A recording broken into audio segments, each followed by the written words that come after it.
Knowing how to play music is such an honor and privilege for him. Knowing how to listen and interpret the music is a gift to him.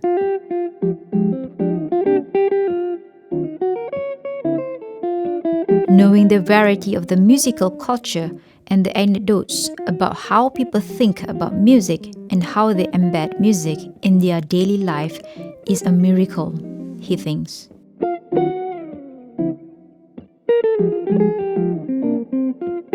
Knowing how to express many styles of music is more like an extra mileage to music lovers, especially him. Knowing jazz and improvisation is interesting because the rhythms, harmonies, and melodies are so organic, profound, and exciting, according to him.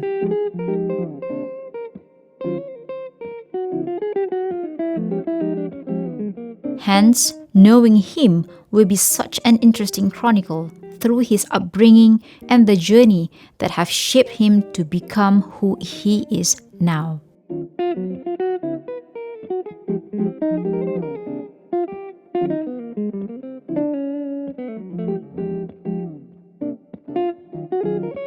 Hello everyone, my name is Rizal bin Tony, or better known here and all over the world as Rizal Tony. I come from Klang, basically. It's in Selangor.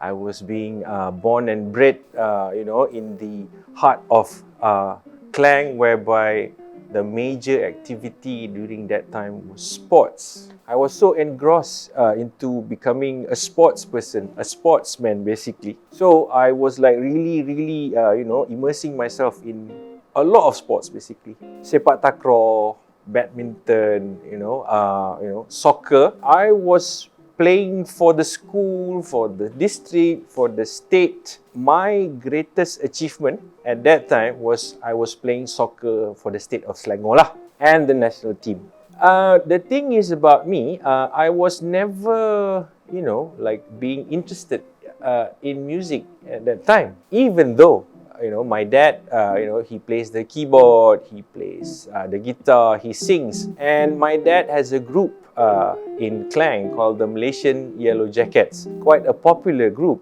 And I always go to this rehearsal place, at Jalan Tepi Sungai, they call it. And the thing is, they were practicing, I can hear the sounds of the band, like the guitar, the keyboards, harmony, singing and all. But somehow, I was not so inclined. And the thing is, while they were heavily practicing, seriously practicing, I was just outside there, just, juggling balls and trying to become Maradona at that time. And I continued playing soccer, for the past, I think, 8 to 10 years until I got myself a massive injury. But never mind. After that, I think when I was 18 years old, and that time already, I was already studying marketing at Stanford College. At first, I was a shy guy, very shy. And then when I went to marketing, somehow, it got myself into communication. I started, talking to people.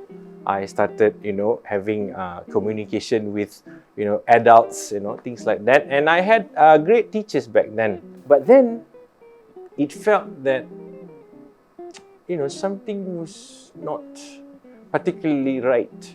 And I felt like, I was doing it, and because somehow my dad said, you go into marketing and all things like that.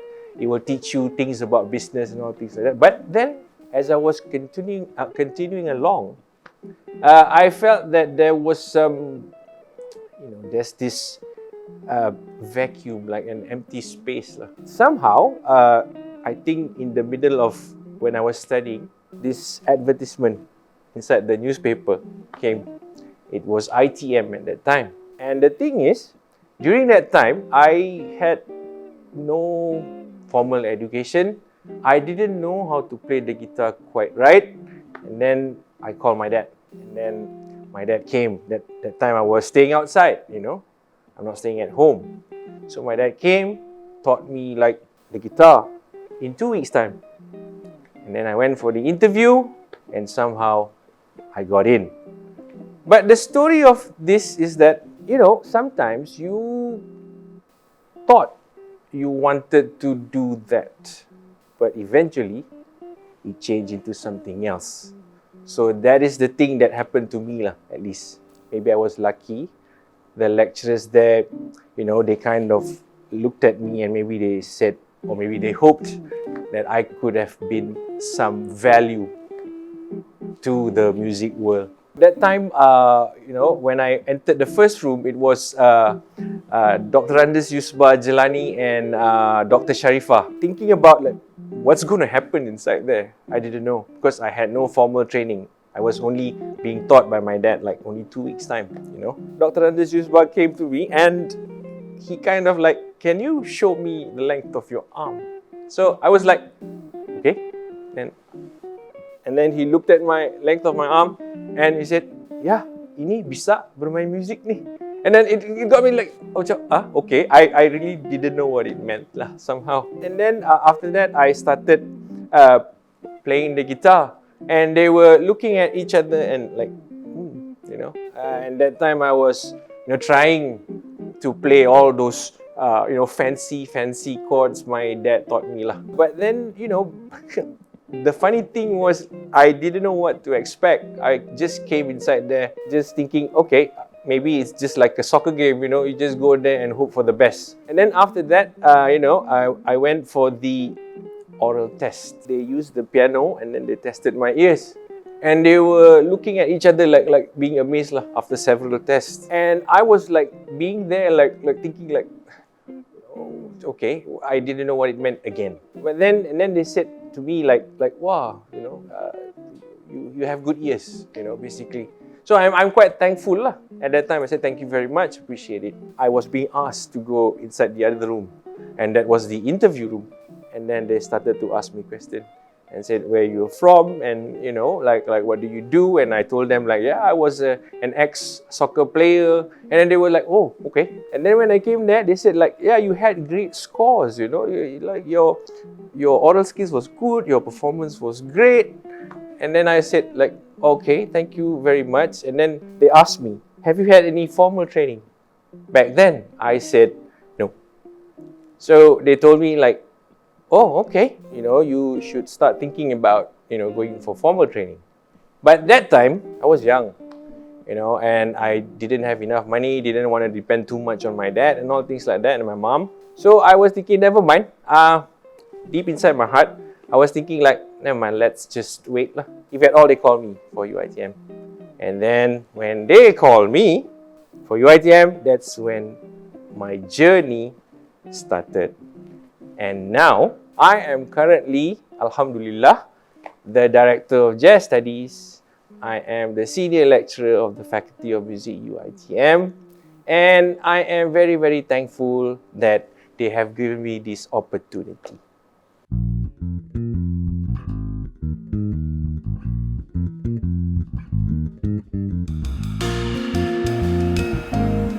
Now, my dad, he had a weird way of training me, every choices that I made, the freedom of choice was being given to me. And coming to why music, I felt that when I started to learn music, it gave me the freedom of expression, okay?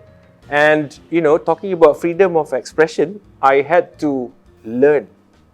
I had to explore. I had to think. I had to find all the things that was related to music. And that made me very, very happy. I was every time I got something correct or every time I discovered something, I felt that joy. It was really, really, satisfying for me.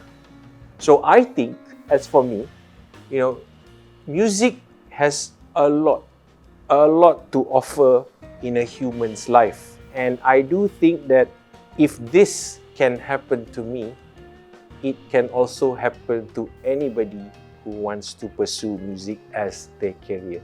When you have no formal education in music, okay, you still could play. I mean, there are a lot of, musicians who are like so talented. But then you must also know that sometimes it's also luck.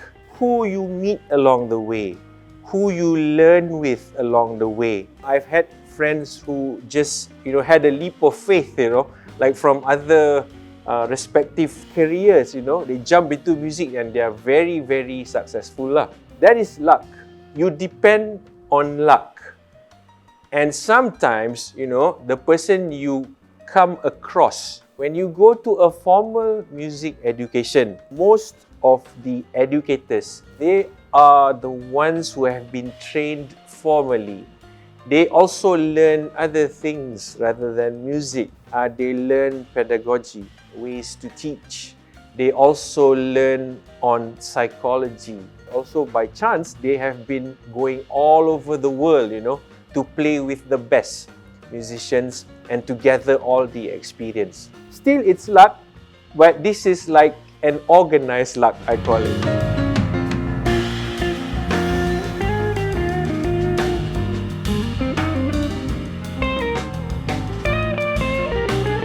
The first icon I would say would be my dad lah.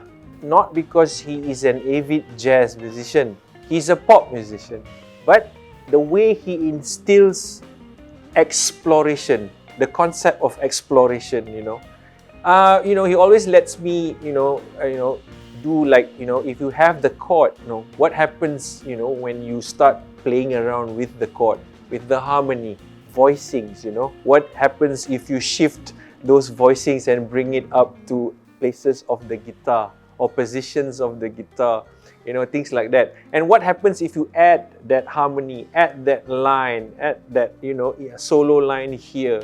And what happens when you try to sing that line? And actually, that's how I got my scat, Actually, it happened accidentally, because I was busy trying to make sure my lines sounded very human, rather than coming from the guitar and from the amplifier. But then, I would also like to add, I am grateful and so thankful that along the years of my, trying to learn, I still am trying to learn until today. But I am so grateful that I had, great teachers, great mentors. I am so thankful to the lecturers of UiTM, whom are now my colleague and my peers. I still look up to them. I have high respect for them. The most valuable experiences that I had was actually on the bandstand, performing with great musicians here and all around the world. And I've had great opportunity to learn a maestro in jazz guitar and also gambus, which is the late Farid Ali lah. He was my first teacher. And then he, introduced me to the world of jazz, whereby at first I was like, when you are in ITM that time, you were busy, going into pop ensemble, rock ensemble. You're playing, traditional ensemble. Keroncong, you are also involved in the orchestra. And then you have a lot of things going on, But then Farid Ali introduced me, One day when I was walking, he was inside the room and I heard this guitar sound. And that really got me, it blown me away. I went there, I had a peep at the window and I saw this guy, God bless him, but this guy, I said, that's the guy, And yeah, true enough, I started with classical guitar. No offense, I didn't say I don't like that one. I had great technique, learning from classical guitar. But jazz guitar was the one that I said, one day I'm gonna be this. After that, I started, trying to get so involved in jazz, Started listening to a lot of, guitar greats like, George Benson, Pat Martino, Pat Metheny. My latest, liking, Kurt Rosenwinkel, and Gilad Hexelman. And all those guitar players have influenced me. Also, rock players, like Richie Kotzen, John Scofield, things like that have all influenced me. Also, during that time, that wasn't enough for me, So when I started working at UiTM, I had this inclination like, do I stop here, Am I comfortable in my working place here? And that made me thought like, I should go further. So that's when, I went to Australia lah. I was gotten a place, fortunately, and I'm grateful. I got a place at the Australian National University in Australia. And that time, it was number 4 in the world and number 1 in Australia for its music program. I suffered the first 3 months, of trying to think, the level is so high, and I was like thinking, oh my God, how am I going to cope up with this level? And I thought back in Malaysia, I was okay, I can do this, I can already play that, but again, hit my face. The ego, my ego was struck badly. And that time, I met one of the second icon in my life. Is my Australian teacher, Mr. Mike Price. He was the one who opened me, even further up to the world of jazz, to all those intricate stuff, even the simple ones, the groovy ones, trying to make me understand jazz has a lot to offer. That's why, it made me feel that time like this is the path that I am going to go at. I wouldn't care, if at all people always say, back in Malaysia, the genre was more into popular music, people played a lot of TV shows, things like that. But at that time, I played some of the stuff, I went on to TV shows, but then, I was not satisfied. So when I went there, it really opened me up, and I really decided that I want to try and pursue my career at this particular style that we call jazz.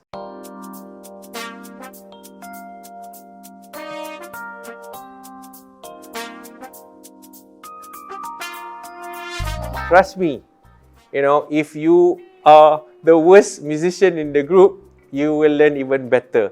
Now, I will not discombobulate you with why I said the worst musician.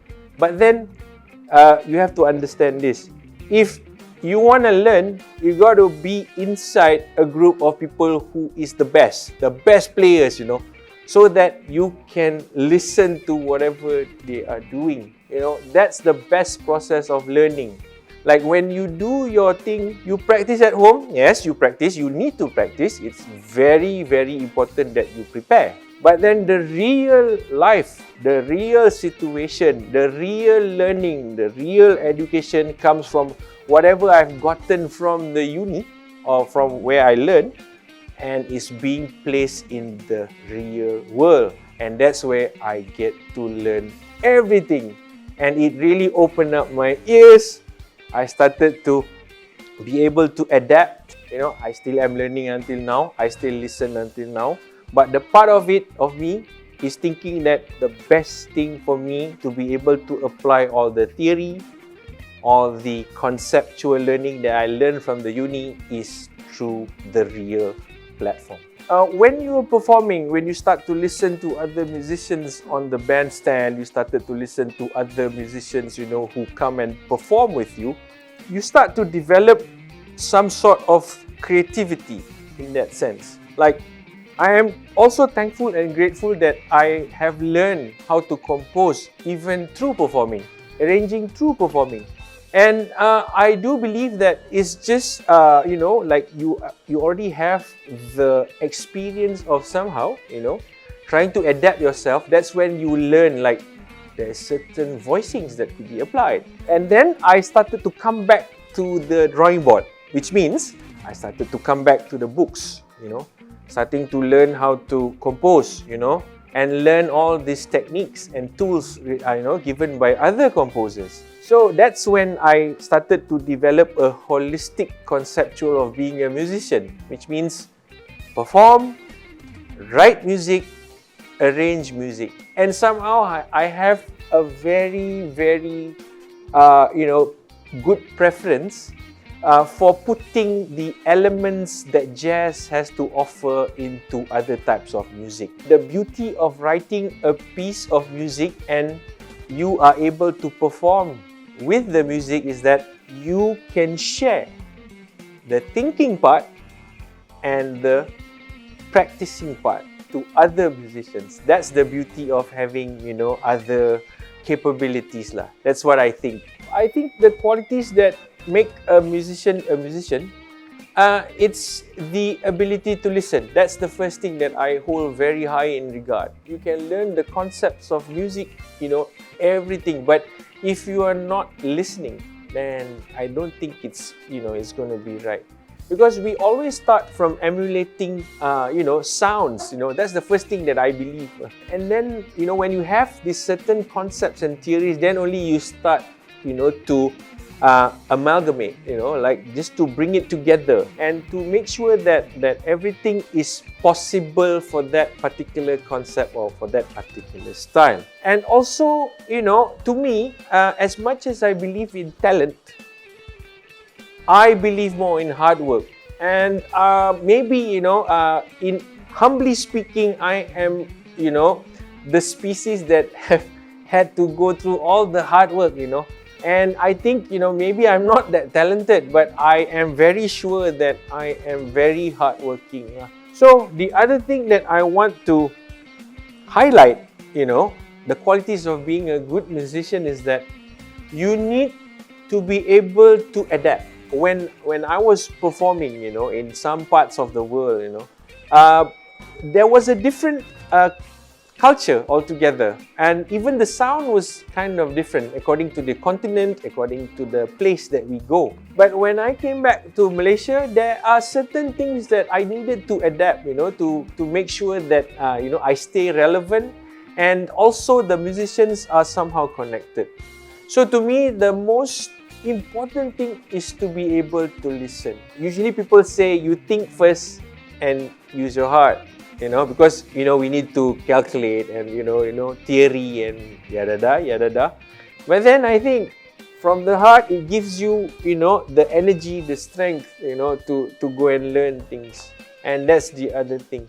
And the last thing that I want to conclude, you must learn how to respect. And you must learn how to appreciate and be grateful to what you have in order for people to be grateful to what we have.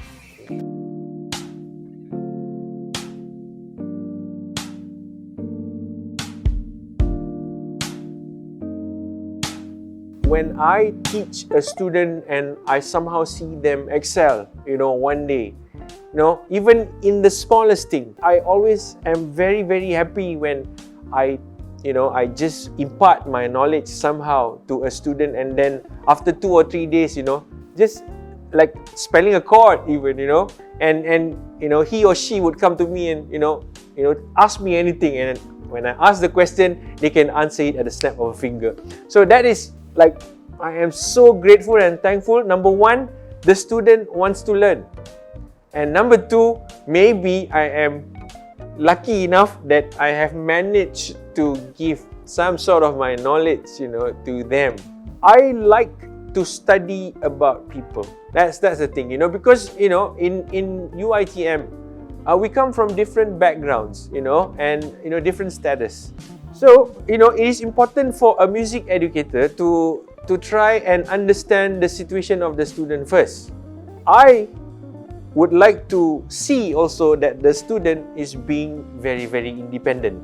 And I have this philosophy of teaching called meet halfway, the concept of meet halfway, which means I would offer some solution and you've got to go and find the others. Because of the ownership that you have, when you have finally gotten the answers that you are looking for.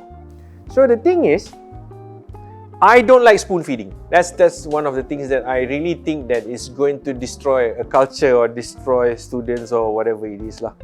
Somehow the students will be more motivated, that they become like, he's not going to tell me all, I've got to go and find it. And then I would prefer that it's a two-way process rather than one, and I think that one of the things that motivates me as a music educator too is that you can see, like, when the person grows from zero, it's like who I am.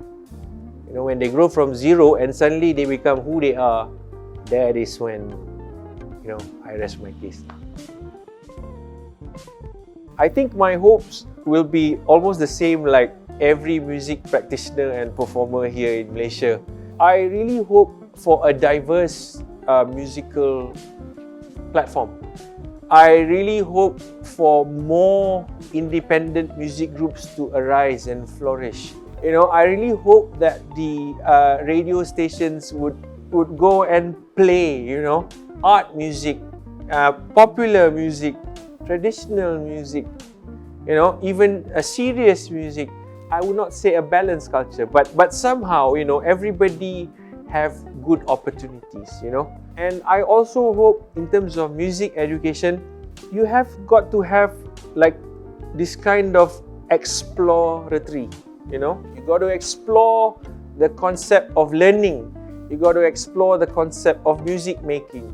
And it will not be enough for you to get it all in the university. But university is always a good start. And I would always hope that the society will understand that I think musicians are the most bold human beings on earth, dealing with every day-to-day rejection, dealing with the society thinking that, you know, can music make a living? And I really hope, in order for us to be able to understand that every career opportunity has its strengths and weaknesses, and I also hope that we as music educators will be able to withstand all this pressure and challenges so that we will continue to serve our country, to serve our passion, and to serve the future generation.